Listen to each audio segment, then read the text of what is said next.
Hello race fans and welcome to the Porsche Club of Great Britain Sim Racing Championship, live here from Fuji in Japan for the very first time. My name is Peter Mackay and joining me this evening in the commentary box here on RaceSpotTV is Mr. Paul Smith. Paul, an endurance race tonight here at Fuji, something different for our drivers to get their teeth into. Yeah, it certainly is something different. Hello everybody. It's quite a challenging track, is this. It looks simple on paper, but it is an incredible challenge, especially in that last portion of the circuit. The last sector really gets technical through there, so you've got to be patient, and I think a bit of tyre management is going to be in order today. Yeah, very, very true. We're going to go racing for 1 hour in these Porsche 992 GT3Rs, and we'll get stuck into that shortly. We kicked off our season back at the Red Bull Ring in the middle of September before hopping over the border into Hungary a couple of weeks ago, and now we're here for our first endurance race of the season at Fuji before heading to the iconic Mount Panorama and Bathurst in 2 weeks' time. Detroit, our first ever street circuit for our drivers in the Porsche Club of Great Britain. Then we go to the newly rejuvenated Zandvoort and 2 iconic endurance racing venues, 2 endurance races to close off the season, Le Mans and Sebring, just before Christmas. It's been a very tight battle at the top of the championship standings. This is how they look right now. Christian Zeruta leads by just 7 points from Johnny Cullen, with Johnny Elia not too far behind either. Likewise, Austin Greatrex. Mark Baxter-Jones sits in 5th. Then it's Mark Johnson, James Cummings, Brian Crawford, Stuart Clark and Rob Sharp rounds out the top 10 in the pro class. In the AM standings, well, Amrik Sashdev holds a slender advantage over Ryan Penny, but with Sashdev out of action this week, Penny has a great opportunity to vault to the top of the championship standings. Josh Bailey sits in 3rd, Drew Fletcher in 4th. Gilles Gardner, he missed the second round a couple of weeks ago. He'll be hoping to add to his tally and get back up the front after a great opening round. Alex Owen sits in 6th. Then it's Kim Such, Andrew Marston, Christopher Hart and Alistair Hatcher. So, the drivers into their practice session and getting ready for qualifying. Qualifying here at Fuji, important or not, Paul? I mean, you don't want to be in the mid-pack if you're one of the pro drivers. You want to be up towards the front of the field definitely if you're someone like Christian Zeruta who wants to try and consolidate his position at the front of the standings. But it's not impossible to overtake around this track. You know, that long, and I mean really long run down towards turn number 1 gives you a great slipstream opportunity down there, and to give you that hard braking into the hairpin at turn 1. You have an opportunity into turn 6 as well, down to the chicane. Well, it's a series of hairpins really rather than chicane at turn 11. And then, yeah, you've got multiple opportunities around this track to make those moves. But I think for one of these endurance races where it's a 50% fuel tank as well, let's not forget that, they are fuel limited. I think we're going to be seeing a lot of strategy play coming into this one. I think so. Yeah, I think fuel is going to be a big talking point, and how to get the best out of this race. Christian Zeruta is sitting on top of the shop right now after the practice session by just under a 1/10 of a second from James Cummings, and Johnny Cullen sits in 3rd, just a 1/10 and a half off the pace. Mark Baxter-Jones only 2/10 off the pace as well, so very, very tight at the front of the field. So we should see plenty cars in that fight for victory. Particularly along that long front straightaway, Paul, you got a good opportunity for drafting the car ahead. Certainly do, and yeah, it's very much a case of, if you feel that you're that much faster, you want to get past them and get the front and pull away. If you're matching sort of pace, if you're similar in pace, you'll definitely want to be the car behind, just getting that draft, getting that fuel saving down the start-finish straight. The conditions, they are favourable for these drivers out here. 21 degrees track temperature, so they won't need to worry about the tyres overheating too much, compared to how we can sometimes see that happening here at this venue if it's particularly hot. Although saying that, we're into qualifying now, and those conditions, yeah, still similar. So it's all about getting track position, and in qualifying, getting a good slipstream will help you in that first opening couple of sectors. That it will. Yeah, normally we have a closed private qualifying session for each of the drivers, but for this endurance race, out into a group session. So yeah, very important. We might see some of the drivers who are part of multi-car teams maybe working together to try and get that ultimate lap. Christian Tsuruta, the defending championship leader in his beloved flying bogey, is already out onto circuit trying to get a bit of clean air quickly and lay a lap in. I think that's a very good call. Get one under the belt. Looks like we're going just into the twilight here at Fuji with the in-sim time. So that will certainly help with tyre life as well as the track gets cooler as it heads into the night. Just under 15 minutes of qualifying might sound a lot, but actually once you get going, you've got to get up there, get the laps in, and of course if you break track limits, your lap will be invalidated. Certainly will, and of course when you're talking about lap times just under 1 minute 40, around about the 1 minute 38 mark for the top pros, it doesn't give you a lot of laps in qualifying, does it? Does 15 minutes, and you've got to take those opportunities. And with these GT cars, once you've got the tyres up to temperature and pressure, you've only got about a lap, maybe 2 laps of absolute peak performance of the tyre. And then it just sort of peters off a little bit and becomes plateaus, does the grip for quite a while. So yeah, you want to take advantage of those fresh rubber at the start of qualifying. Interesting to see the 11/10 racing cars working together early on in this qualifying session. See car number 6, Johnny Elia, leading car number 12, Byron Crawford, but the Rusty Roast car of Stuart Clark has decided, Stuart's decided, I'll just hop in there and get on the back of that 11/10 train and try and get a good marker for these opening quick laps. And if you can just pick up a couple of bits of draft and slipstream from the car ahead, it can just give you a 10th or 2, which can vault you up a couple of positions on the grid. I mean, we saw 2 10ths covering the top 4 in practice, so it really is important. As we ride with Byron Crawford heading through this very quick mid part of the circuit before all of a sudden it gets very, very slow and technical into turn 10 here. Very, very sharp right, and then a left, and then a right again. And you've got to be so patient here trying to pick your apex, and you're going blind entry. Where's the apex? Oh, it's there. Okay, right, keep going. It's a very tricky circuit here at Fuji, super difficult, and requires a lot of practice to really maximize every corner.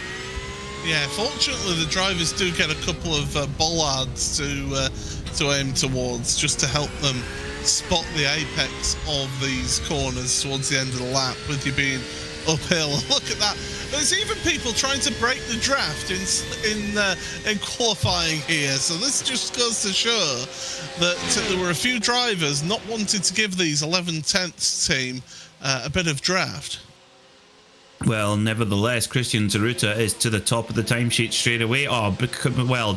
He was for just a brief moment until Johnny Cullen takes it away. A 138.7 for the 666 of Johnny Cullen, who leads now from Christian Tsuruta. Mark Johnson sits in 3rd after the first flying laps. Baxter Jones 4th. Johnny Elia 5th. Fastest of the AM so far is car 42, Josh Bailey. We ride with Alex Owen in the JW Automotive Engineering throwback colours, the Gulf colours, which were made so famous in the early 1970s on the flanks of various Porsches. But this is a throwback to the 908-3 which was a model made specifically for the Nürburgring 1000 kilometers and the Targa Florio, and they painted them actually in different, basically like playing cards, so they could tell them apart. They had diamonds, they had clubs, and they had hearts, so they could tell them all apart.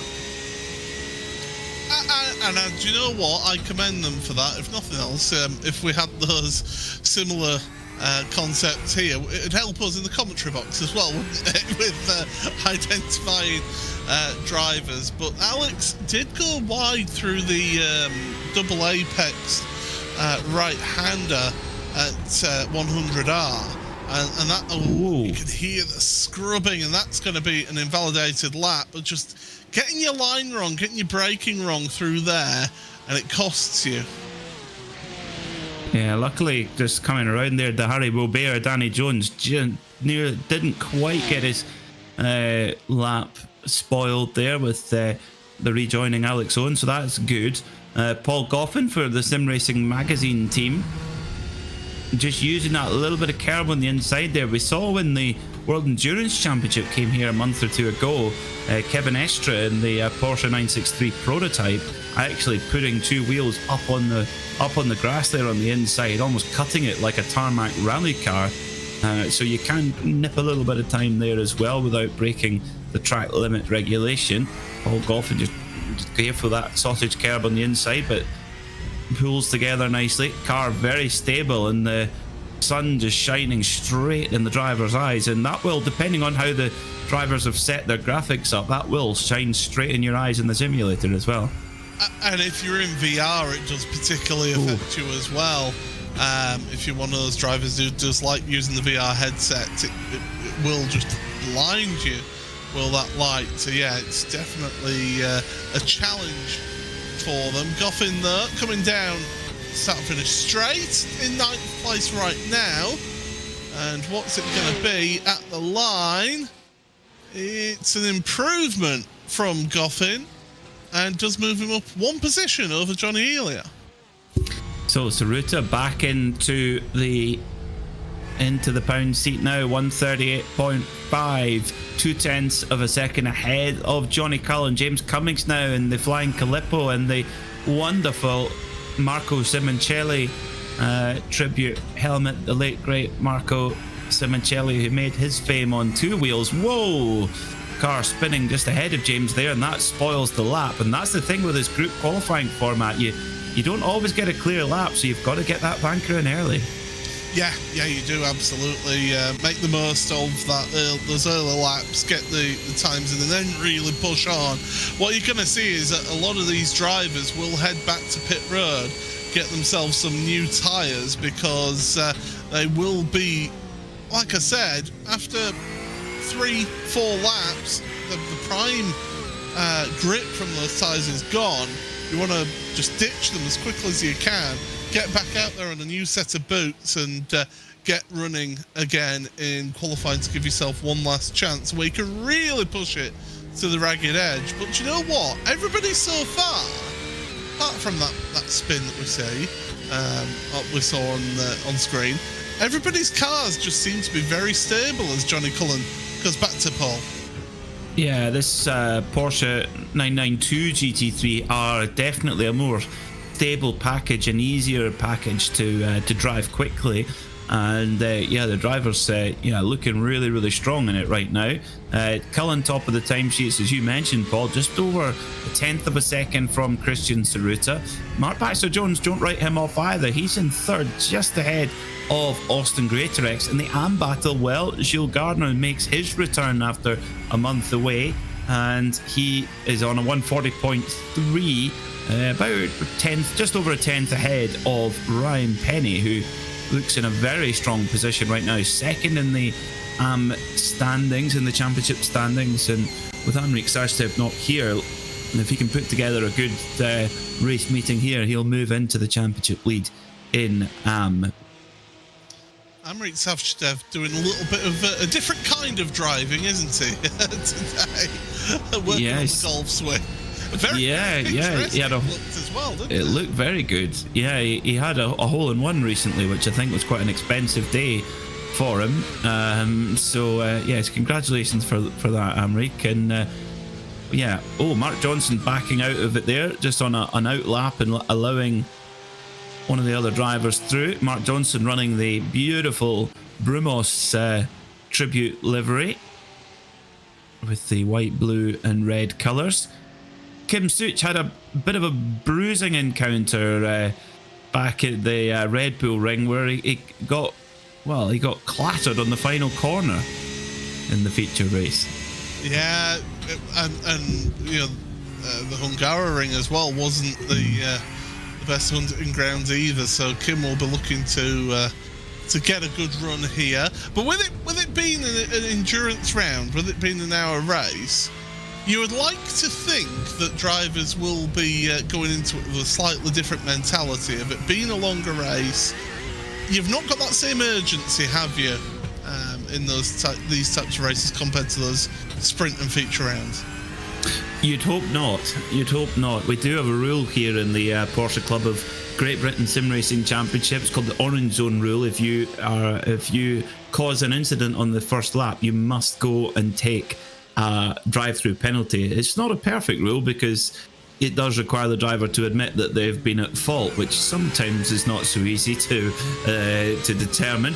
But that's what it's there in spirit, that if you make an error, you hit somebody, you cause an incident, you go for a drive-through penalty. And that's the idea, is to try and keep everybody a little bit calm in lap one, because that's always where you're going to have more incidents. Christian Tsuruta needs to find just over a tenth of a second to get pole with 3 minutes and 40 seconds to go. So his chances are running out now to try and get pole position from his big championship rival Johnny Cullen. The two of them really been in their own division so far this season. And coming up towards the chicane, let's see how Christian manages it, braking hard down to first gear.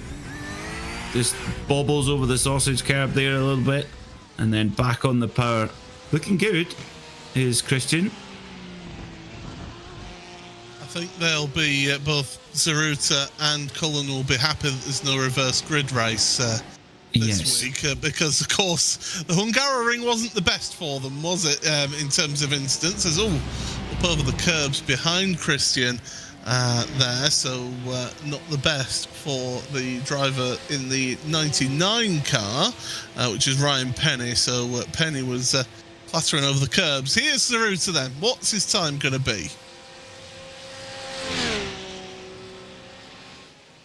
Nope, not going to be good enough. So this will be penultimate lap then for Tsuruta.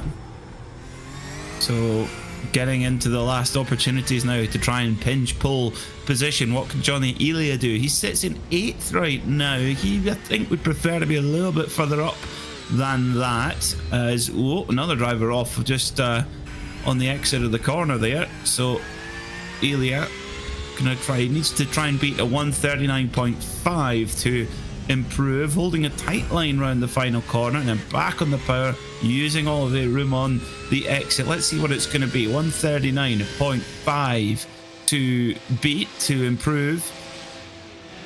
Up to the line he comes, the 11/10 racing driver. Does he improve? No, he doesn't. Ever so slightly misses out on improving his time. So Elia, last chance for him then to put in a quick time. And unlike our normal sprint and feature round of the championship, the qualifying doesn't finish when the clock strikes 0. You do actually get that. If you've started your last lap before the clock strikes 0, you can actually finish it here. Whereas using the heat racing method, which we normally do with those sprint and feature rounds, once the clock strikes 0 in that qualifying, it just ends. Here, you do get to finish your lap, so you don't write yourself off if you've still got time on the board. Byron Crawford just coming up against a little bit of traffic there. Over the line comes Ryan Penny. He's on to AM class pole now with a 140.159. He's about 0.2 of a second ahead of Kim Such right now. So Such has gone ahead of Gardner as well. So Gilles Gardner was on AM class pole, but actually now in 3rd. It's very hotly contested at the front of the AM class. So Any more for any more? Johnny Cullen, your pro class pole sitter. Ryan Penny, your AM class pole sitter. Let's see. Last chance for Johnny Elia. He may just squeeze one more, but does he have any life left in the tyre though to get any more lap time out of here? I mean, this is lap 5 that he's just completed on those tyres, and 3/1000ths of a second off of oh no, actually our timing does improve, and he does in fact beat his time, but it was only by about 12/1000ths of a second. Yeah, so stays in 8th, does Elia. Let's see what Tsuruta can do. He's just got to find just a tiny slither of time to usurp Johnny Cullen, but again, does he have the life in that tyre to get pole position here? Here comes Christian Tsuruta to the line, then going up the gearbox, opening up all of those 500 horsepower or so, and he's into the pit lane. That was a big build up for absolutely nothing. Well, you might as well get a bit of practice going onto pit road, because you're going to have to do it once. Yeah. Once planned in this race, anyway. Well, what can Greatorex do? He's only 800ths off at the middle of the lap here. What can he do? Austin with another different paint scheme for this week's race. Up to the line he goes then. Up the gearbox. 138.919 is his best up to now. Can he improve on that? Number 13, Austin Greatorex. 138.838 for Greatorex, and is that a dead heat with Baxter Jones? I think it is, you know. I think it's just a thousandth or so difference between them. It is 3,000ths or 2,000ths if you prefer. Yes, that is incredible. So Baxter Jones just keeps the inside of the second row, but it's Johnny Cullen who will be on pole position here for this endurance round, for round 3 of the Porsche Club of Great Britain Sim Racing Championship. Your AM class pole sitter, Ryan Penny, with a 140.159. Kim Such, great qualifying performance from Kim, second quickest in AM, with Gilles Gardner third in class. Let's have a look at your full grid then, ahead of this 1 hour endurance race with a pit stop here at Fuji International Speedway, a circuit that's owned by Toyota in the literal and the metaphorical sense. They've won every race bar one here in the World Endurance Championship. Johnny Cullen and Christian Tsuruta start on the front row alongside Mark Baxter Jones and Austin Greatorex. Then it's James Cummings and Rob Sharp.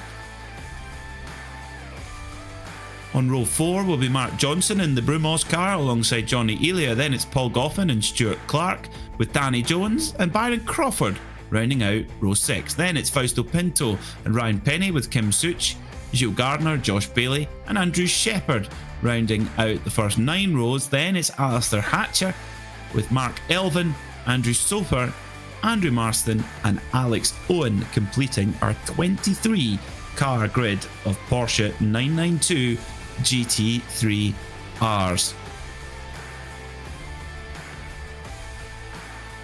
So a short warm-up session between qualifying and the race here, Paul, as the conditions continue to darken, and Austin Greatorex doing a bit of race start practice there. And you need to with these cars. These GT3 cars, they're not designed to do a standing start at the start of a race. They're designed to do a standing start from pit road, but not at the actual start of a race. So I remember watching last year a clip from the United States of a GT3 championship that was racing. I think it was at St. Petersburg actually, and they did a standing start, and it was utter chaos. There were cars left stranded on the grid. There was a big accident as well, all because these cars, and they're not built for standing starts of a race.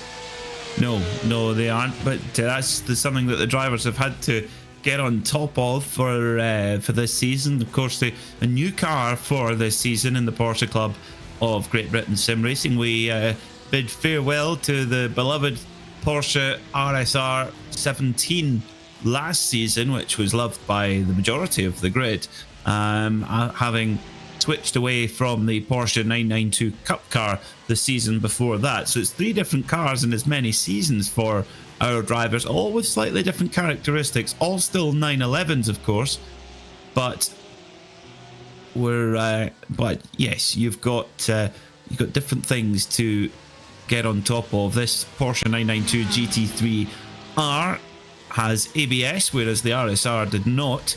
They both have traction control, whereas the Porsche 992 Cup car did not.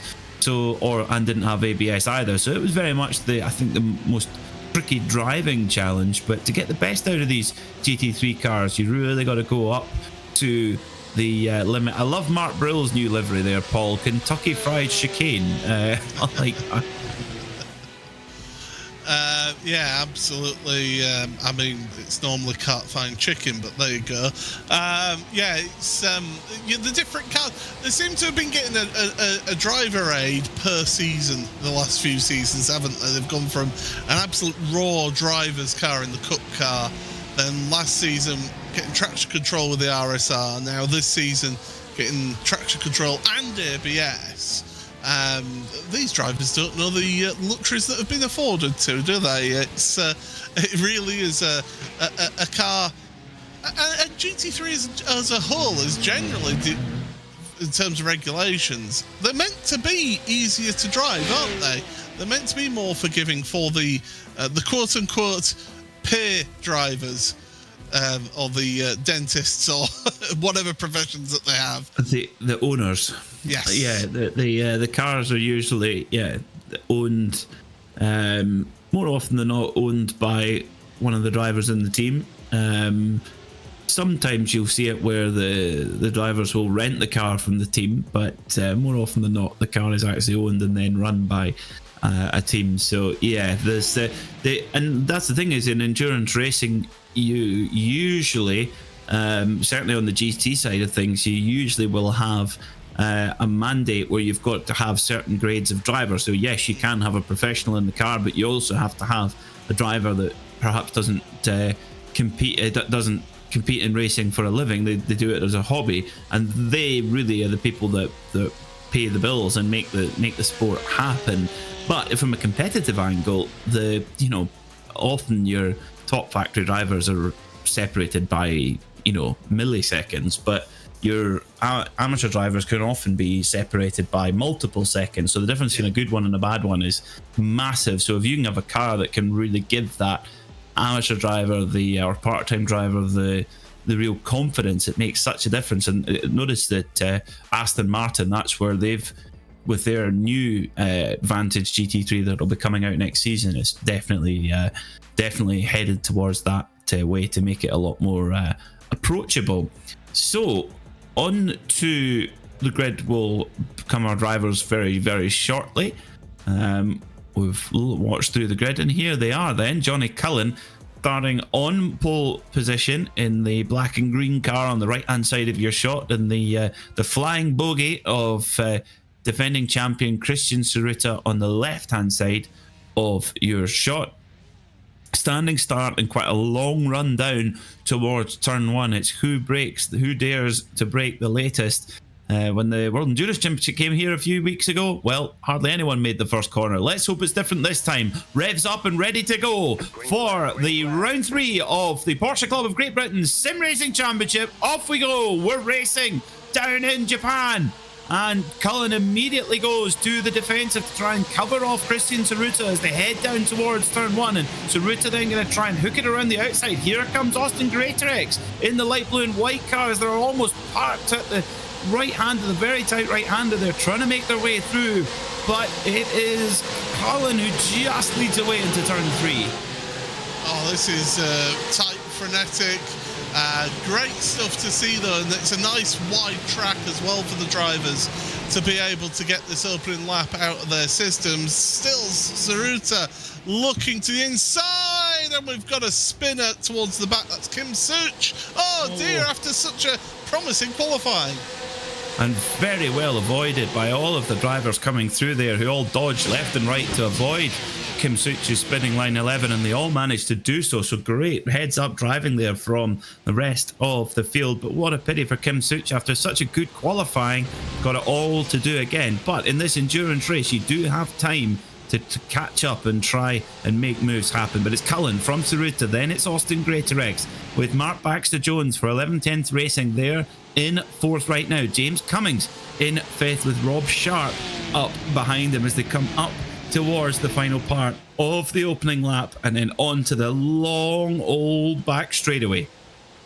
And this is where that slipstream becomes key. And as I say, if you're wanting to save some fuel, just sit behind the car in front of you and get that fuel saving done. But if you've got the pace and you feel that you can get a gap at the front, then why not pull out? But everybody's saying, as there were, it doesn't look like the slipstream, even though it is there, it doesn't look like it's the strongest for these drivers here today. It's an interesting one. We'll get a better feeling over the next few laps of how strong it is, or how much the drivers are wanting to use it to overtake, right? Or in terms of saving fuel. So that this is the thing, if you've got a car in front of you punching a big hole in the air, it lowers the air resistance on your car, therefore you use less fuel, you have to use less power to travel at the same velocity. So anyone who's ever cycled behind a truck or a tractor will know exactly what that feels like. So imagine that when you're at these cars reaching 175, 180 miles an hour as they hit the brakes going into turn one. So it does give a great opportunity if you're in a long straight to you can actually go to about 95% throttle thereabouts and still maintain the same speed as your rival in front. But of course, with that less throttle usage, you're saving the fuel. Yeah, and that's what we're going to see, is who can use the least amount of fuel in this opening stint, so that then, as there's some moves being made further back here, that was Stuart Clark looking to the inside of Byron Crawford. But yeah, it's who can use the least amount of fuel, so when it comes to the pit stops, you've got a shorter amount of time at the pit box to get the requisite fuel to be able to make it to the end of the race. As too wide for Byron Crawford and now Fausto Pinto. Yeah, great move there from Byron Crawford to get the job done. Josh Bailey, great start to the race for him. He's got up into the lead in AM. This is what happened to Kim Such, and it's an odd one there, Paul. It just seemed to loop away from him. Cold tyres, would that be the culprit there? It could well be. Yeah, you're putting a lot of load, you're carrying a lot of speed through that 100R, and the back end just didn't want to cooperate, and around it goes, and you feel a little bit silly at that point. Oh, Danny Jones is in the wrong direction of travel, waiting for his opportunity to get back onto the circuit, and yeah, it's a long delay there for the Haribo Bear.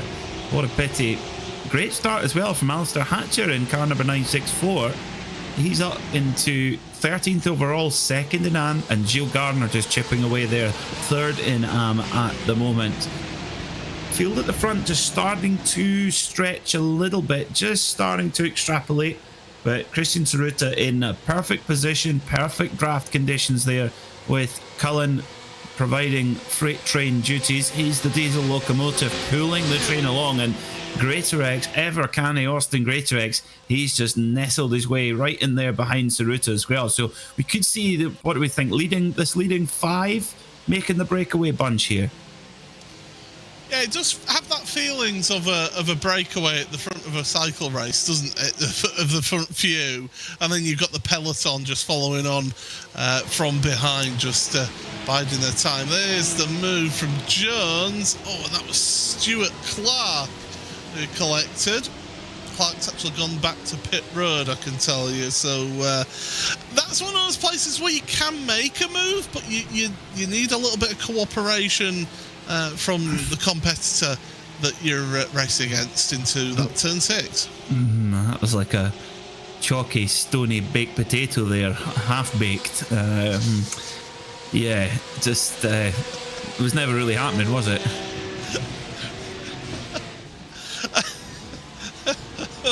Well, that's a descriptor that I didn't expect this evening, Peter. You need a lot of baked beans or cream to get out of that one, that's for sure. If you a half-baked move. Nice knob of butter as well to reel us up into it. Yeah, get it back in the microwave for another 10 minutes at least. Poke it with a fork a little bit more of that move was in any case underbaked and or half baked, and it didn't come off at all. Anyway, culinary comparisons aside, Gilles Gardner up into, he's sitting in third right now, but has Ryan Penny right behind him in the Porsche Center Chester car and the Newman liveried Yost Racing car of Andrew Shepherd in there too. We've got enough for 53 minutes of this, folks. Yes, Andrew Shepherd there getting involved and just trying to get the move done then on Ryan Penny. But again, you can see that slipstream isn't really the biggest here. I mean, I know Ryan's getting a little bit of slipstream from Gilles Gardner in front, but still, it just...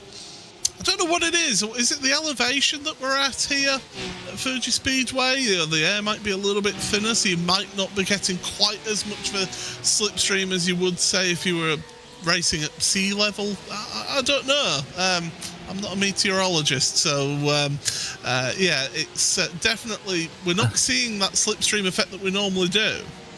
Well, if you're not a meteorologist, Paul, I'm definitely not an aerodynamicist either, so...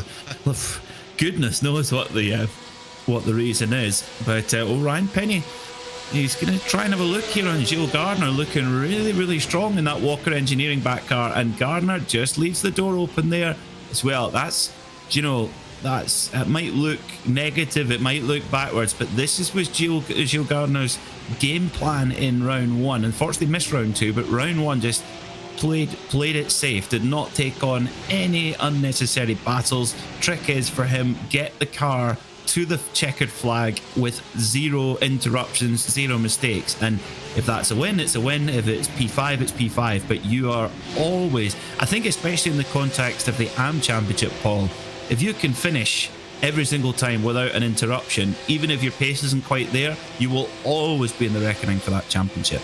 Oh, absolutely, you'll be a contender if you can just have that consistency throughout the championship and be able to avoid incidents throughout the season. I think, I've competed in various championships in sim racing, and I've been in an AM championship where consistency is key. And every season that I was competing in one particular championship, I would get to the final round of the championship and I'd be still within a shot of getting the championship. I never won it, mainly because I'm just not quite as fast a pedaler as I would like to be. But it just kept me in that hunt, kept me within the shout of going for a championship, and that's what you see from the really good drivers who in that AM class to be able to fight for a championship. I think it's the way to get it done. I really do. So 10 minutes in, and Johnny Cullen sits with a fairly steady gap of around 0.7 of a second. So Tsuruta is just about in the slipstream range to keep in touch with Cullen. They have, though, dropped Dawson Greatrex a little bit. He sits 1.7 off the lead, about a second from Tsuruta. So he's now just starting to lose the scent of the leading pair. Then it's another second or so back to Mark Baxter-Jones. So all of a sudden, Paul, at the front, that is really stretched out of these last couple of laps. Cummings as well. He has lost that 5-car breakaway. It's now a 4-car breakaway at the very best. You know I love a 5-lap average pace, don't you, Peter? You do. We need to get T-shirts made. Well, I can tell you that Johnny Cullen's 5-lap average pace is half a second quicker than James Cummings. That's why they've been able to just get away. So if you think half a second per lap over 5 laps, that soon adds up, does that? So yeah, that's why you're seeing that everything's just starting to spread out a little bit at the front. I mean, even Christian Zaruta's about half a tenth of a second per lap average is slower than Johnny Cullen here, even with that slipstream. Half a tenth. Yeah, well, the gap is now up to a second, so Cullen is at that breaking point, really, where he can basically stop that slipstream effect from really having any benefit to Christian Tsuruta, and that might be where the difference in 5-lap average pace might get even bigger between Cullen and Tsuruta. The question is, though, is how much fuel has Cullen had to use to put down that pace? That's the question. Why is that important? Well, it's all about the time at the pumps. When you go to the supermarket pump, if you've got more of a tank to fill, you're going to be standing in the queue longer, and you might miss out on getting that last double wisp of gold, because they sell out quick. So if nobody wants to miss out on the double wisp of gold, so it's the same here. Tsuruta made a mistake on that last lap, I can tell you, because look at how close Austin Greatorex is here. 0.8 of a second slower than Johnny Cullen. So yeah, it's definitely it definitely has had a mistake on that last lap. It's not much. It's 0.8 of a second, but look at Austin Greatorex now. Yeah, Austin Greatorex looking very good, and he'll want to really dig his teeth into the back of Tsuruta, dig his teeth into the back of the flying bogey, and hang on for dear life. Interesting, there new colours for Austin Greatorex with the Alpha Esports. So I wonder if it's a new signing for Austin. It's got a bit of the kind of Fogarty Petronas kind of colours to me, that one, Paul. I mean, it's different colours. It's not what we are used to seeing on race cars. I genuinely think that there isn't enough purple race cars out there. You always see like a mixture of red, black, white. We've got the luminous car of the Flying Bogey, don't forget, as well. But yeah, you never really see a purple race car that often. I think any bit of colour you can get, the better. I also any kind of throwback livery as well. Any kind of nod to the past is good. I think it's very good. You wonder actually as well what will be the kind of the colour schemes from this era that are thought, how are they seen in 40 years time? Of course, with Porsche there's so many to choose from. Pink Pig being one of the it's amazing how Pink Pig is one of the most revered paint schemes, but it was a catastrophic disappointment in competition. But it's such a distinctive livery, and I think again, it's so distinctive, and it was so it just became this iconic figure, and it's just stood the test of time. I think that's something is what stands the test of time. Simple designs, simple liveries, the Gulf livery, the Martini livery, they're simple designs, but they're timeless, and you can just adjust them to how the curves of the car and things like that, and it really just works on so many cars. There's I think it's also maybe what you grew up with too. I think that has an impact as well. Well, just right on cue there, the Brumos colours. There's one.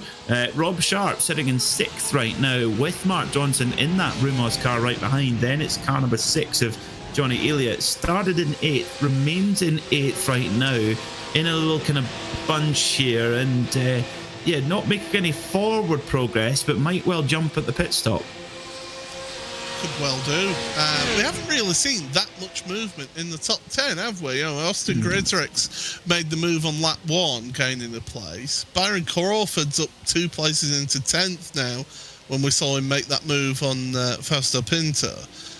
But in the top 10, that's the only movement that we've been seeing. The rest of the interesting fights and races that have been going on have been in the bottom half of the standings, and that's no slight on any of those drivers, by the way. It's just that's where the action has been, really.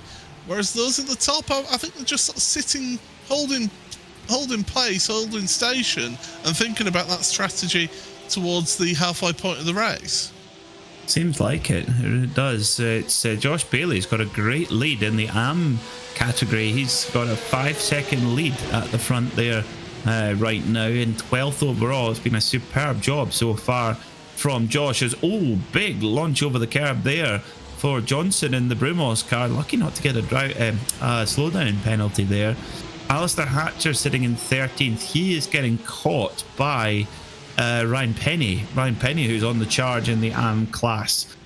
So the battle for second is definitely on in the AM category, and the execution of the pit stops is going to be really important. I think getting into the pits quickly without getting a penalty for speeding in pit lane. We see that all the time in these types of races. Get in and make sure you've added the correct amount of fuel to get you to the finish, but no more. You do not want to waste an extra 1/10 of a second in the pit box that you don't have to. By the way, thank you very much, Adam Watson in the chat, just giving us a little bit of a rundown of this particular car in iRacing. It's very aero dependent, doesn't get much of a draft benefit, unlike some other GT3 cars like the M4. So it has very little benefit with drafting, and it all comes down to the wing angle. So thank you very much, Adam, with his in-depth knowledge of racing these cars. Of course, we see Adam racing in other series here on RaceSpotTV in this very car as well. He does. He's an expert. Yeah. Yes, it's nice of him to crash into the YouTube chat for the evening. Adam, only joking. We love you, really. Oh, Watson's off. Take that one off your bingo card. No, I'm kidding. I'm only kidding. I didn't say it. No, you didn't. That's for Zolder, Adam. 2 seconds is the lead there.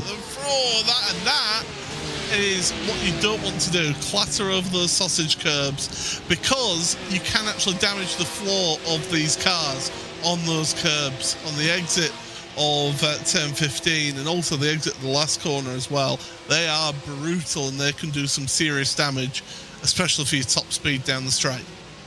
Maybe Adam Watson can give us a detailed breakdown of what different pieces of damage does to the car performance on the Porsche 992 This feels like bullying now. No, it's all in jest.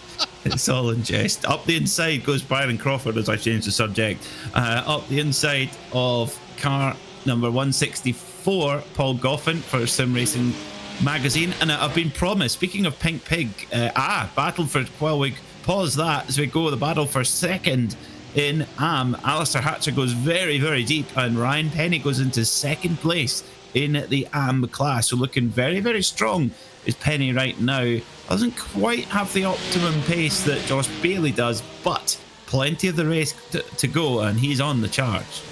Hatcher had made a heck of a start to this race and gaining 6 places up to 13th, but now drop back behind Ryan Penny there with that move. But it's been certainly a good solid start for Hatcher. I'm interested to see what Gilles Gardner does here now. Does Gilles just rock up behind and put the pressure on Hatcher to maybe try and force a mistake out of Alistair? Or does Gilles think, let's get a bit of fuel saving done here? Be interested to see the approach from Gilles. We're not expecting any tyre changes at the pit stop. So, or are we? Well, I mean, this track does abuse that front left tyre a lot. It abuses the entire. It abuses the entire left hand side. I think we'll see 2 tyres on the left while the fuel's going in. What do we reckon? 50% fuel cell, which is about 30 minutes, and a full fill is about 15 seconds, and you can put 2 tyres on in that. I think half a tank of fuel, and 2 tyres on the left-hand side only. Oh, strategy! Oh my goodness, got very close to the back of Ryan Penny there. I think Alistair would have been making ample use of those ABS brakes that he's got in this car. Yeah, was right into the ABS. But top marks to Adam Watson, who's he's taking it in good jest. He says he has a certain nickname for a reason, but rightly so. Studies aerodynamics at university. So we do have an aerodynamicist amongst us, Paul. Thank goodness we've got someone to keep us right. Yeah, I think my study of aerodynamics was sticking my hand out of a car window at speed and everybody likewise, haven't they? You know, that's we've all done my it. understanding. And if you just increase the wing angle, you can feel it. Yeah. Yeah. And you've got to think of air. Air is basically a liquid. I know that sounds silly, but it acts like a liquid. And so I'm sure that someone like Adrian Newey can see the air with we have to look. Most people have to look. Have like smoke in the wind tunnel to see what it's doing. Or I'm sure that Adrian Newey can just look at it and go, "It's doing this." Yeah, straight away. A lot of the best aerodynamicists I find they talk about packaging, and tightness of packaging is very, very important in terms of frontal area and where the body components or the body work can be fitted, and the tighter the better. The tighter the packaging, the better. You need to put a driver in. Okay. I'm sure they'll find somewhere to fit in there. That's fine. Well, that's what they get paid for. Yeah, it goes to the extreme extent of. Oh, you've got size 10 feet. I only designed for people size 7. Oh, there's a move to the outside. Johnny Elia's having to do a bit of defending. A little touch of the doors there, but Johnson and Elia giving each other room part way through that chicane. They've just slowed one another up a little bit, and that's given Rob Sharp some very, very, very, very welcome respite there. So he charges off then in 6th place, while Elia and Johnson bicker over 7th, and the gap goes up. Speaking of gaps going up, the gap at the front of the field, well, Johnny Cullen leads the way by 2.7 seconds from Christian Cerruta. Austin Greatorex is still right behind Cerruta. So for Cullen's championship perspective, he trails Cerruta, not by much, but he does trail Cerruta. He'll be hoping to score a win tonight and get that gap down. But if Cerruta were to be beaten by Greatorex, that would of course play in Cullen's favour in the championship. I've been looking at the lap times for Cullen. Other than the opening lap, only one lap has been below 1 minute 38. Or above 1 minute 38, should I say. He's only had once going into the 139s, and even then that was 139.1. So the consistency that Johnny Cullen is getting out of that car is absolutely incredible, and he is just at one with that machine right now, and it's certainly working out for him. Something that isn't working out for somebody is James Cummins. He's got a slow down penalty. Oh dear, not so good for James Cummins, who sits in 5th right now. He does have a very good gap behind him. In fact, he's in quite a lonely race, is poor James. Another victim from the sausage car. Boff! The Haribo Bear headbutts the tyre wall. Oh dear, it's not been a good night at all for Danny Jones. So at the front then, Austin Greatorex, I think he's going to be in a really strong position come the pit stops, because he's been behind Cerruta for pretty much the entirety of the race, which means that particularly coming into summer here, like the braking zone, you can, into turn 1, you can really do a big lift and coast and then brake a little bit later than normal and still maintain the distance to the car in front. So is Greatorex going to have enough to be able to leap past Cerruta in the pit stops? The thing is, as well, with it being a half fuel cell here, the actual amount of time that you're saving isn't as great as if it was a full fuel cell, because of you only putting in half fuel, obviously. That's how it works, Paul. Is you get half the tank, you get half the fuel.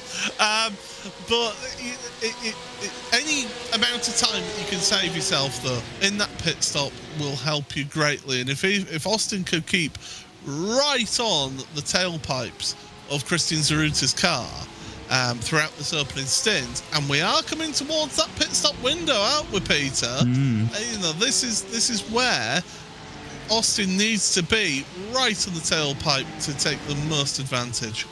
And it's a really tricky one because very, very tricky one, because you're right on the limit of fuel here. It's no guarantee that you're going to get home. So you need to be able to hit that half race distance to be able to know that you're gonna be able to make it to the flag. So I think everyone will be keeping a very, very close eye on their fuel gauge and on their fuel usage per lap. The dash on the Porsche 992 GT3R gives a very good readout of what amount of fuel you're using per lap, and you can then use that to calculate if you're going to hit your if you're going to hit the number or not. If you need another 2 laps, I think, including this one, to be able to hit the right pit number. If you're in at the end of this lap, you're in big trouble, because you might well need an extra pit stop. What has helped these drivers as well, though, ironically, is having that standing start, because you've not got a rolling start which is using up fuel at the start of the race. So you know, you've not got the same fuel usage as you would do in a more traditional GT style start to the race here. So that does go in their favour here, as the lights are on now. We are into dusk. The lights are taking effect here, Peter. So it really is starting to get a little bit darker out there for the drivers. It is, yeah, and that will certainly help with the tyre life. As the track cools, that makes it gives it a much easier time for the tyres, which get really loaded up through the corners. That left-hand side particularly, so coming up to over the line, no takers as yet. I actually think you might even need to go 2 more from here to make sure you're absolutely on the number fuel wise. It really might depend when the leader passes the line. Meanwhile, battle for 6th position, Rob Sharp has got Johnny Elia right behind him as they head down the start-finish straight, and Mark Johnson's not dropped them off either, in 8th place. But so far, the only takers to pit lane we've had are those who had to take early repair for damage. I will say that Johnny Elia has caught up to Rob Sharp after having that little bit of a door banging with Mark Johnson a few laps ago, so that he's been able to get that gap back up. Josh Bailey is onto pit road with 31 minutes remaining, and I think this is a planned stop. It will be, yeah. He's going to have a very, very nervy. And has a black flag as well. So speeding onto pit road potentially. Oh no! So Josh Bailey, and that's a heavy penalty. Is it 40 seconds? Somewhere around that. Yeah, somewhere around 40 seconds for Josh Bailey, and he was leading the ARM class at a canter. He had a comfortable 5-second advantage. We mentioned it throughout the show. It's about executing on those pit stops, getting in and out of pit lane efficiently, and Josh Bailey has tripped up at that operational point. It is so easy to do here, though. On the pit entry, you're carrying so much speed into pit road, even with the little chicane that they have. Oh, hello, Austin Greatorex making a move. Is this him wanting to get ahead of Zaruta on an in lap? Yeah, there you go. And because he knows he knows that he's got enough fuel to do that last lap and to go past half race distance. So you're thinking, I'll go by. In fact, all of a sudden, we're seeing overtaking around other parts of the circuit as well. So that just plays into the fact that Greatorex, he's hit his fuel number. He's quite happy. You go, why not? I'll just use the slipstream. And the slipstream is definitely strong enough to set a move up. It is so such a long front straight that you can set that move up even with a relatively minimal slipstream. It just builds and builds and builds, and the closer you get, the stronger it gets. So looks like the majority of our front runners are hitting the fuel number. Andrew Shepherd might be a bit on the tight side as he's into the pits now, but the rest of the field, really good fuel mileage and fuel economy for the majority of our field. And we talk about this in the World GT Championship that we broadcast here on RaceSpotTV, that this Porsche 992 GT3R appears to have an fuel efficiency advantage over its other GT3 rivals. I mean, we have given that important consumer advice of if you're going to get a GT3 car but don't have the money for the fuel, then get a Porsche Cullen 911. Yeah, is that a little bit? No, that is people going onto pit road. So Greater X, Zaruta, and Baxter Jones. Not Cullen though. So that is ominous. Johnny Cullen has been able to not only set a blinding pace at the front of the field, he's been able to do so and go a lap longer on fuel. That's remarkable. Now let's see if any of our drivers take tyres here. That engine. Saruta's out of fuel. Yeah. Oh, he's made it and no more. Up on the jacks. Oh, yes. Did Greater X take tyres though? I think he is, yes. Can't quite tell there if he is up on the jacks or not.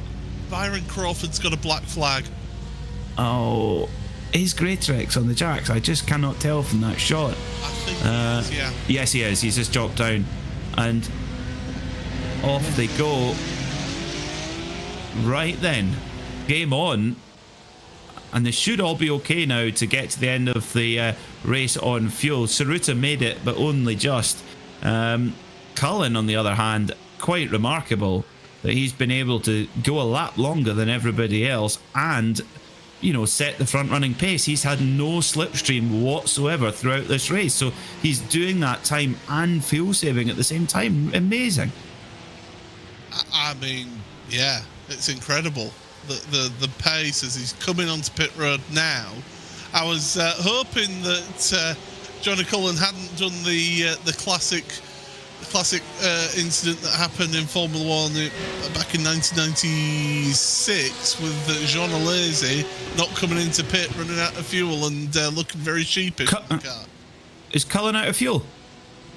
No, he's on the limit. He's on the limiter. He's on the limiter, okay.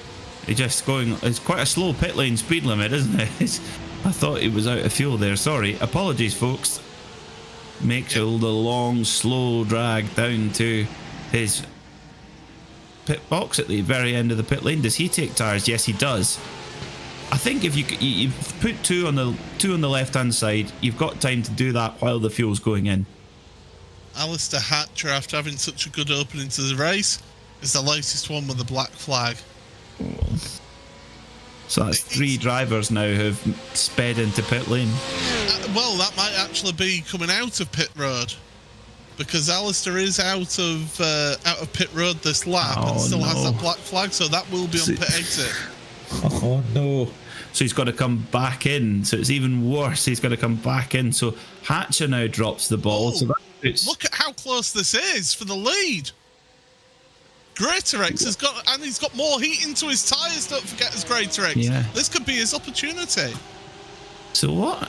This is very, very strange. So looking at the pit stop times in the lane, Cullen was in the box for less time and in the pit lane for less time. So how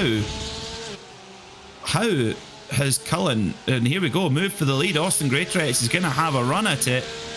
So Cullen must have made a mistake on his in-lap or something, because he had a big lead and then it's just disappeared despite spending less time in the pit box. That's truly bizarre. And Mark Baxter Jones, he's in for the fun. How has he launched his way up into fourth place? He was certainly the quickest in the pit box. Oh, that's a curb. That was Cullen hitting the curb then. You can tell he's not got temperature in those tyres yet. Yeah. That's why I say Greater X needs to make that move now. before Cullen gets those temperature. I think Cullen made a mistake staying out so long. And in fact, Cullen, is that a slow down penalty, or is it just he's just breaking the draft here? But he's coming back into the pits. No, you thought he'd get away from that pit blend line. Oh, look at this. We get some Talladega here. Well, Fuji is it has hosted USAC racing back in a long time ago, back in its earliest days, but Cullen just hangs on to it for now. But Greatorex making it really difficult. 24 minutes to go. We've got a motor race on here.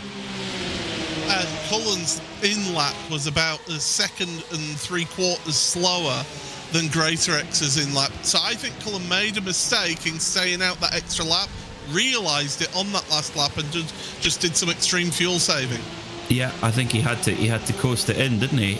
So yeah, if he'd gone in at the same time as everybody else, he would have come out with a good advantage. So game on here for Johnny Cullen. He does still have good pace, though. He still appears to have the edge on pace over everybody else. But this is the drive of the season so far from Austin Greatorex. He's looking really up for this one tonight here at Fuji. And don't ever write off defending champion Christian Tsuruta either. He's right there in the fight. And Mark Baxter Jones, always a threat here in the Porsche Club of Great Britain Sim Racing Championship. Missed the season last time, but back again in that 11/10 car. Used to run the Valent colours, the Kramer Valent colours, but in the official livery of 11/10 Racing now. So we've got a 4-car bunch here. In fact, have we got 2 twos here, Paul, with Cullen and Greatorex threatening to pull away? Yeah, those two have just got that little bit of a gap, haven't they, now, of Tsuruta and Baxter Jones. I just get the feeling that Austin Greatorex needed to pounce at that point where the tyres were cold for Cullen. And I feel now that Cullen's got a bit of heat into those tyres and is getting back into the rhythm of the track. And if you take two tyres, for example, it can upset the balance of the car, and it can take you a lap or two to get used to how that car's handling with that grippier rubber on one side. And certainly you might have been seeing that just initially from Cullen. Think so, yeah. Just getting that extra temperature into the tires, and yeah, that's something where iRacing have made a big improvement on the tire behavior in terms of, in the past you could just throw new tires on and they were up the temperature at the first corner, whereas now you've got to build them in like you could say real endurance racing tires, which tend to be quite a bit harder in compound than your typical sprint racing tire, for example. So they do take a bit longer to build up the temperature, and that opens up strategical opportunities, strategical scenarios to play in. So Greatorex now right in behind Cullen, and he's got to try and figure this out. Does he immediately try and put a move on Cullen and go for a big dive on the brakes into turn 1 and risk bringing Tsuruta back in, or does he sit behind Cullen and try and be in that 2-car breakaway at the front and go for the race win later on in the race? It's still 20 minutes to go. It's still a long way to go. Yeah, and it is tight, is that between the two of them, and they are gapping out Tsuruta and Baxter Jones. So Greatorex just seems to have that edge here today that he's not had in the opening couple of rounds of the championship, and Austin seems to be the mixture of this circuit and this car seems to be really suiting his driving. He's really enjoying himself out there fighting up at the front of the field, Peter. Yeah, he's looking really good, isn't he? This is definitely the drive of the season for Austin Greatorex, someone who's been a stalwart of Porsche Club of Great Britain Sim Racing since the very first race we ever held, a sprint race with GT4 Caymans at Lime Rock Park, where Austin won that race, edging out Carl Sharkey for the win. But yeah, never been able to win the championship. He's come close so many times, And right now he's made a very good start to the season, and if he can finish right, even if he can finish here in second, if he can finish ahead of Tsuruta, that will really close up the pack in the championship battle. Yeah, it has been. I mean, you were right at the start of the broadcast saying that it has been Tsuruta and Cullen as a class of their own in these opening 2 rounds of the championship. But yeah, Greater X and Baxter Jones, they're loitering with intent, aren't they? In this race in particular. Baxter Jones are just dropping back a little bit on that last lap, 0.3 slower than Tsuruta. So just the smallest of mistakes when you look at how close these front 4 have been in terms of lap times and pace in qualifying. It's just those little mistakes just add up, don't they, during a race, and that can just that level of consistency will get you a win. Oh, Tsuruta's pushing those track limits.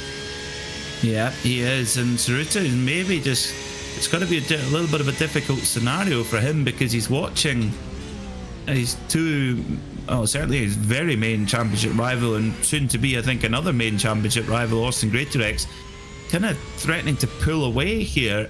So that's not really what Christian Tsuruta will want to see. He'll be going as hard as he can here, but yeah, this might be a little bit ominous for him. However, it must be said, Fuji's a unique case. It's such a fickle circuit that it can really shuffle the pack in terms of speed and overall order. You can really get specialists actually at this circuit.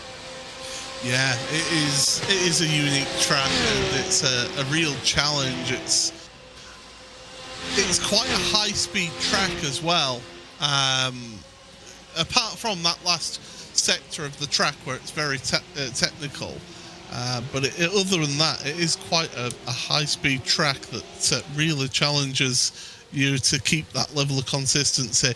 We did see that Cullen felt the need to try and break the slipstream down that start and finish straight, so obviously feels a little bit of pressure from Austin, because if he didn't, he wouldn't be weaving down the straight. Yeah, it's a difficult one, because there's in the higher load, higher speed parts of the circuit, kind of first 2/3 of the circuit, if you get too close to the car in front, you can easily get a bit of aero push.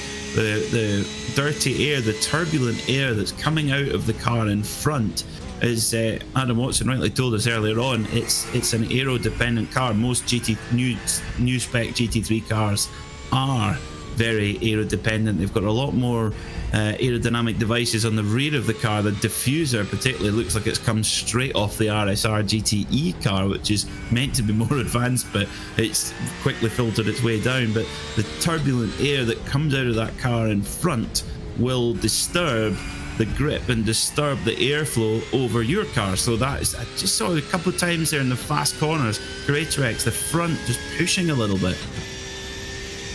And again, just feeling the need to try and break the draft. I mean, it's okay what Cullen is doing at the front here, folks. It's not weaving to block. Greatorex isn't close enough to have it where you would be questioning the one move sort of thing. Cullen just had that little bit of enough of a gap to have make more than one move and it be within the realms of legality. But Greatorex, I think, I just get the feeling right now that he is hanging on, but if it just gets that little bit too far out, that gap, then I think Cullen will start to pull away. But Greatorex is giving it a good go, that's for sure. You bet he is. He's really got the bit between his teeth here. You can see by the body language of the car, he can sense a win here. He feels it's really possible, and he's putting Johnny Cullen under the ultimate pressure here. And the closer he gets to Cullen and the busier he is in Cullen's mirror, the more likely it is that Cullen will make an error. And that's what Greatorex is trying to do here as well. I don't think we'll see any crazy dive bombs just yet. I think this is really a kind of intimidation strategy here, and of course we've got a bit of traffic coming up ahead, so will that play a factor in how how the drivers get through. Of course, with this endurance racing format, with the longer race, you're more likely to come across lap traffic. That's Andrew Marston, and he's got well out of the way of the leaders as Andrew. Look at him, he's almost come to a stop letting those guys by. Now, Cullen is not as far ahead of Greater X, and he's made his one move. Well, that was, yeah, he made his move. Looked like Cullen just did not get out of that last corner very well at all, and that allowed the Greater X to get the run on him. And Greater X is right on the bumper now, the rear bumper of Cullen up ahead. This is for your race lead with 14 minutes to go. That's going to be a long 14 minutes for Johnny Cullen if Greater X can keep that bind of pressure on. And you never know, if they get into a little bit of a tussle, Tsuruta could well get a golden opportunity to come back into the hunt for this motor race. Cullen's last lap was a 39.299 compared to 38.754 from Greater X. You say just that one little mistake on the lap, and it cost Cullen best part of 0.3 of a second. When they were as close as they are, then you can't afford to be making those mistakes. And I think you're absolutely right, Peter. Tsuruta's watching on with a close eye on this one and thinking, come on, lads, just trip over each other. It almost seems like Tsuruta's been kind of rejuvenated by this this action at the front. Oh, bit deep there for Greater X. That might lose a little bit of time. And yeah, Greater X trying to just stick in the draft as best he can, and this time he's following Cullen in the along the front straight. Tsuruta not quite close enough to pick up any slipstream from Greater X up ahead, but he's close enough to pick up any scrap should Greater X and Cullen start fighting. And Greater X is certainly close enough to really put Cullen under the bind, but is he close enough to actually throw a move here with 12.5 minutes to go? I think being half a second behind, which is what Greater X was going into turn one, is just too far back. I think he needs, like on the lap before that we've just seen, where he was able to get up alongside to put that move. But Cullen, oh my goodness, that will slow down Johnny Cullen. Who was that? Josh Bailey. Oh, so Josh Bailey's, I mean, it was all going so well. He was leading the AM class by 5 seconds. An error in the pits took Bailey out of contention, and yeah, spin there very, very nearly gets collected by a race leader, and that has brought Greater X just that little bit closer, because poor old Johnny Cullen, not a great deal he could have done there. He avoided Bailey with the minimal time loss, but he has lost a little bit of time now, and Greater X is all over the back of him, and more lap traffic to contend with here. I think a change of underpants will be needed for Johnny. They'll have that one, that's for sure. Now, Johnny Cullen will get a little bit of slipstream here from the lap traffic, so he is actually getting that little bit of help from Mark Elvin in front, and that's actually going to help him combat Greater X, but Greater X is just getting up to the rear bumper of Cullen's car. Yeah, Greater X, I wonder if he was going to make a little bit of a dive here. He says close enough. Oh, he thought about it. But Greater X can't quite get it done. And Mark Elvin in the Kentucky Fried chicane machine pulls over to the side. Great racing respect there, and Tsuruta gets by as well, so it doesn't disturb the leading battle. So they carry on then, as was. Just over 10.5 minutes to go now. Cullen leads from Austin Greater X, and the outcome of this race really important to the championship chase. There's 8 rounds. This is round number 3, but the points are very, very tight at the top. I can tell you that they've got a bit of a gap now to the next lap traffic, so Johnny Cullen, I think, can breathe a sigh of relief. They might actually struggle to catch any more traffic before the end of the race, so Cullen can just focus on hitting his marks, getting the apexes. I do maybe think if Cullen's got a little bit of floor damage from, we saw him hit those sausage curbs, didn't we, just out of the pit lane. On the outlap after his pit stop. So maybe that's just that little bit of damage that's not quite giving him the pace that he had in that first stint. Yeah, an interesting one. Very interesting one. That could definitely be a factor. It is, like we say, it's a sensitive car. If you damage the bodywork in the wrong place, it can really upset the performance of the car and the way that air flows over the car. And isn't it amazing that this is the level of sophistication that the iRacing service provides, that all of these things we'd consider in the outdoor world, they all exist here in the virtual world as well. The level of technology is astounding to me, that this is something you can have in your own home. And it's only just going to get more and more complex when we eventually, at some point, get the weather coming into play as well. You know, could you imagine one of these races here at Fuji? We know how bad the rain and the fog can descend on this circuit at Fuji. So, you know, you can imagine you're in the middle of a race and all of a sudden you get a cold front come across with heavy rain clouds, and before you know it, you're scrabbling for grip. It's it's going to be amazing to see how iRacing implement that into the simulator. And a little bit of traffic here for Johnny Elia in 6th place behind Josh Bailey, who's a lap down, and Rob Sharp right in behind there also.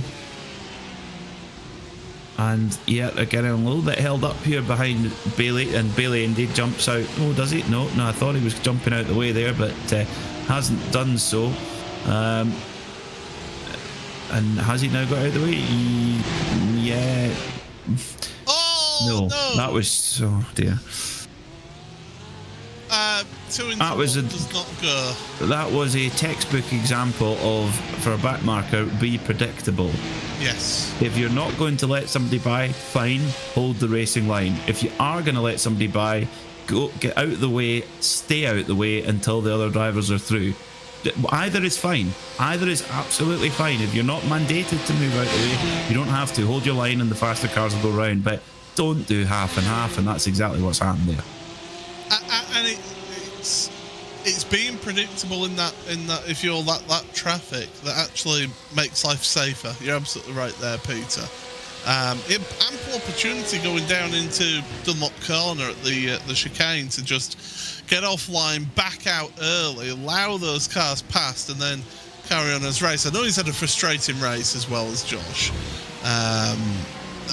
but yeah, even if you feel that you do have that pace in the car, if you are getting lapped, it's just you take the medicine.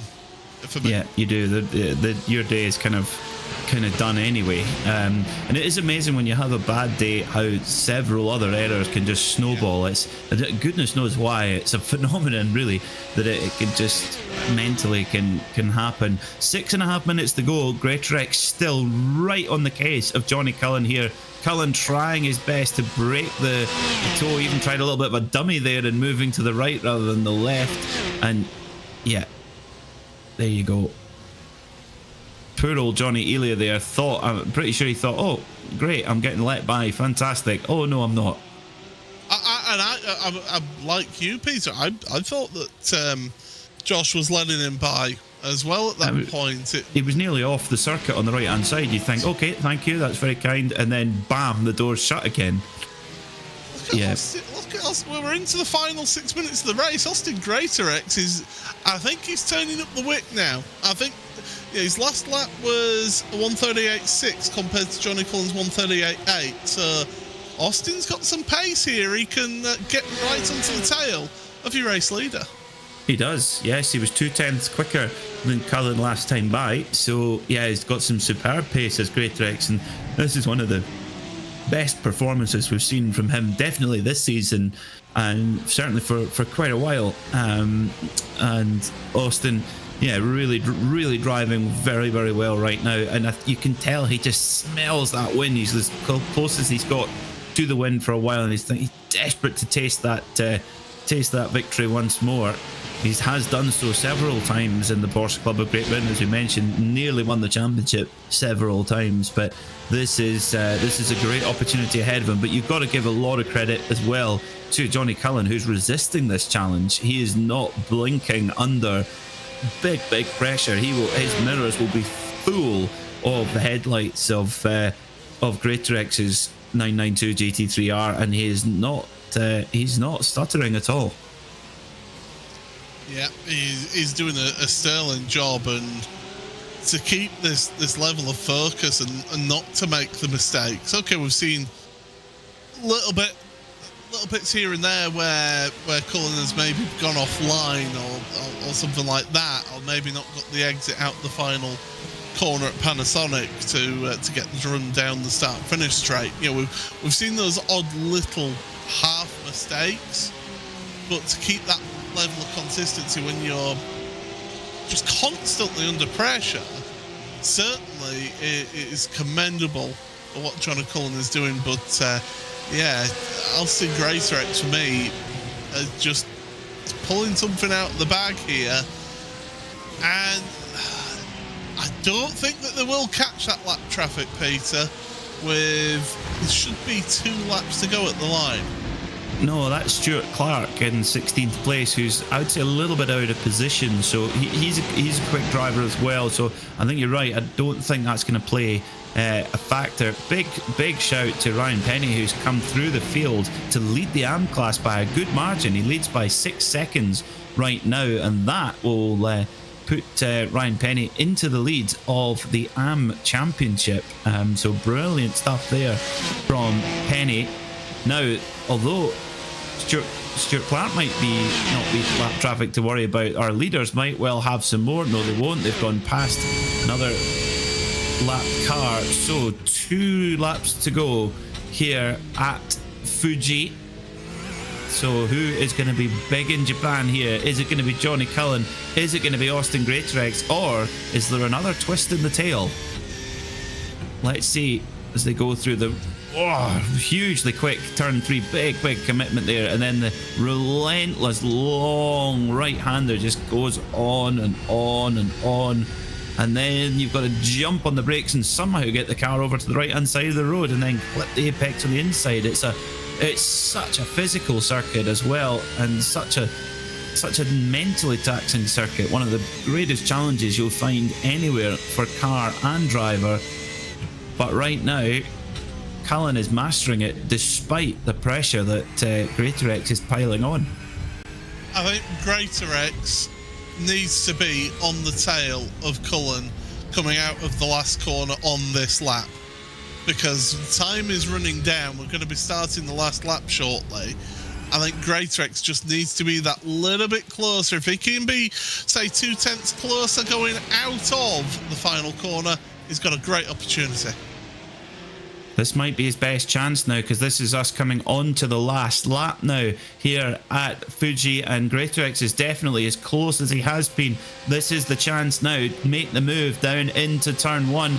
Cullen is going to dive to the right-hand side. Is he going to hold that line, though? He's made his one move. He's there on the inside now. Is he going to try and cover Greatorex off? Goes to crowd him. Greatorex goes. That's 2 moves. Oh, that's right on the edge of what's allowable from Cullen, but they go into side-by-side racing as they come through turn 2 and then up towards turn 3. Greatorex blocking, going on all over the place. Greatorex is not being perturbed though. He's out onto the, be careful not to get a slow down penalty. Cullen's under a lot of pressure here, but some late defensive moves there under braking, Paul.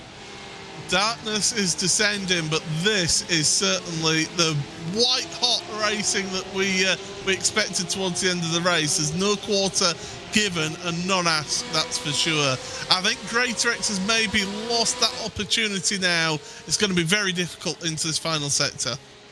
Yeah, I would think, yeah, Cullen, although Cullen going a little bit more desperate on the defensive now, but what can Greatorex muster? Because there isn't as many overtaking opportunities here. You can park the car on the apex a little bit, and make it very, very difficult for someone to make that move and make a move for the win. Greatorex is trying everything here, trying to force an error on Cullen. That's now the checkered flag being prepared as they come into the final section now and point towards the checkered flag. An endurance race supreme here at Fuji. It's going to be Johnny Cullen who wins a thriller here in Japan, with Austin Greatorex there in second and Christian Tsuruta coming home in third. What a drive from Johnny Cullen, and he mounts his fight back for the championship charge.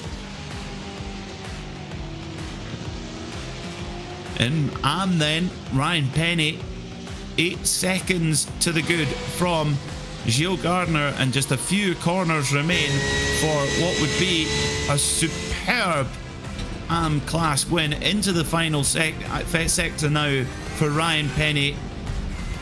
He picked up the prize for most improved driver last season, and well, he's looking like he's going to mount a charge for the AM Championship this season. Ryan Penny in car number 99, rounding into the final sector. Gilles Gardner has just moved past one place past Andrew Shepard there. He will come home in second in AM. But out of the final corner then, Ryan Penny, your winner in AM. Yeah, great result from Ryan in that race. Did it a bit of the hard way, having to gain 3 places in that one, but yeah, certainly really good result for Ryan in his championship charge here this season. Yeah, very, very good. Well, at the top of the Pro Championship, the points are going to be mighty, mighty close, because coming into this round, we had Tsuruta in the lead of those points, and Cullen in second, Greatorex in third. Well, they're just all going to tighten up now after that round. 2 weeks until we go racing again here in the Porsche Club of Great Britain, and well, there's going to be big pressure ratcheted on that next race. A brilliant race here, 36 laps, over an hour. Johnny Cullen wins by just half a second from Austin Greatorex. Christian Tsuruta didn't quite have the pace to challenge in that second stint, and yet still finishes on the podium. Mark Baxter-Jones was fourth, with James Cummings coming home in fifth. Then a bit of a gap back to Mark Johnson in sixth, Rob Sharp in seventh, Johnny Elia eighth after that clash with Josh Bailey late on in the race. Paul Goff in ninth, and Fausto Pinto rounds out the top 10. Ryan Penny wins in the AM class by 10 seconds over Gilles Gardner, who bagged some very valuable points to his championship charge. Then it's Andrew Shepard in 13th and Byron Crawford in 14th. Kim Such, despite that spin on the opening lap, comes home on the AM class podium. That's a great recovery. Stuart Clark was the last driver on the lead lap in 16th. Then it was Alistair Hatcher, Mark Elvin, Danny Jones and Josh Bailey rounding out the top 20. What could have been there for George, leading the AM class by a good margin early on, but it all fell apart sadly. Owen, Andrew Soper, Andrew Marston complete our finishers, and Paul Tomlinson did not make it to the flag. Well, Paul, we're always we're always spoiled for choice with drivers to speak to, and this week is no different. I tell you what, why don't we hand you over to our AM winner, Ryan Penny, after a superb performance.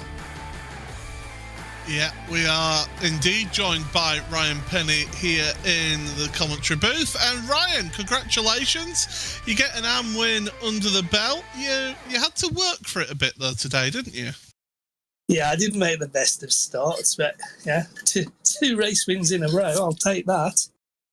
Certainly, it's a good effort. That, I mean, you're having to gain 3 places in this race, having to work your way through your AM competitors as well in this field. Just how tricky is this this Fuji Speedway track in this Porsche 911 GT3R? I mean, you got to be careful on too much on the brakes and you turn, you spin round. Too much on the brakes, you turn, you wash wide. So it's a case of you've got to sort of almost underdrive the car to go quick. But yeah, well chuffed. And so, I mean, with you saying that, you're absolutely right to point out, two wins in a row. The feature races and the endurance races more your suit and your style. Yesterday we were here with the Sim Racers magazine and we did an hour-long race in GT4, so got a bit of practice. Plus, I've got a lucky mascot on the roof of my car for you all to see. Maybe you'll pick it up next time on the broadcast. Well, Ryan, congratulations once again, getting the AM win here today, and it certainly helps you in the championship. It certainly does. Thank you very much, and keep up the good work with the broadcast. So there we go. That was. I'm intrigued about this mascot now. That was a bit of a cryptic comment, wasn't it? Ah. Well, speaking of great performances, Paul, I think we've got to get Austin in here for a chat, because that was I think we're both in agreement that was a superb drive. Certainly was, and in fact, he's here now is Austin Peter. I mean, why don't you take it away with him? Shall I take the honours? Well, Austin, that was a superb drive. How do you feel about that one? Oh, I'm sweating like you wouldn't believe. Good evening, gents. That was hard work. It certainly looked it, particularly in that second stint. You're really putting the pressure on Johnny. Where were you guys comparing? Who was quick where? Who was slow where? Or slower? Where were the comparisons? The one bit that I did notice from both stints, the first being behind Christian, the second behind Johnny, the second half of the track, they were so much quicker than me through the final few corners, and I seemed to gain it through the first 3 or 4 corners, so it was quite even, and that made it hard to obviously either gain an advantage or them to gain an advantage. Now, we've noticed in the commentary booth new colours, third different set of colours on the car for this race here. New team, new signing. You pleased about that one? I've been with them quite a while. I just obviously, because we normally go to iconic tracks, I try and find a livery that is quite significant for that track, obviously with the Red Bull ring, and doing BWT then, and just obviously different things. So just thought I'd mix it up and go with the team colours for once. So who knows what the next round will bring. It looks very nice. Well, we're excited to see what's next in the Greater X paint shop. And final question: how's the golf game coming along? I wouldn't call it golf, Peter. I'd call chase a ball around the field for 18 holes is what I do, but I enjoy it. It's something new and it's stressful. We'll put it that way. That's the main thing, as long as you're enjoying it. Well, a superb drive tonight, Austin. Well done, and looking forward to a rematch next time out in 2 weeks' time. Thank you very much, gents. Have a good evening. So our two, for me, Paul, we've spoken to our two men of the meeting there, both for different reasons. Austin really putting, okay, Cullen got the win in the end, but Austin had him on under the course the whole way, and Ryan Penny recovering from a difficult start to charge to the AM win after all. Yeah, absolutely. I think that those two did show some real grit, some real determination out there. Ryan having to work his way back up through that field there, but also Greater X. I mean, we saw he was able to just sit behind Zaruta in the first stint of the race, made the move on the in-lap, and then second stint was right there with Johnny Cullen all the way through. Just wasn't quite able to just get that edge over Johnny in the end of the race. Yeah, nearly, but he'll get another chance to have a go at it in 2 weeks' time, and we will have all the coverage here on RaceSpotTV. Thank you so much for watching this endurance race here at Fuji, but from us all here at RaceSpot, thanks so much for watching, and we'll see you next time. Goodbye.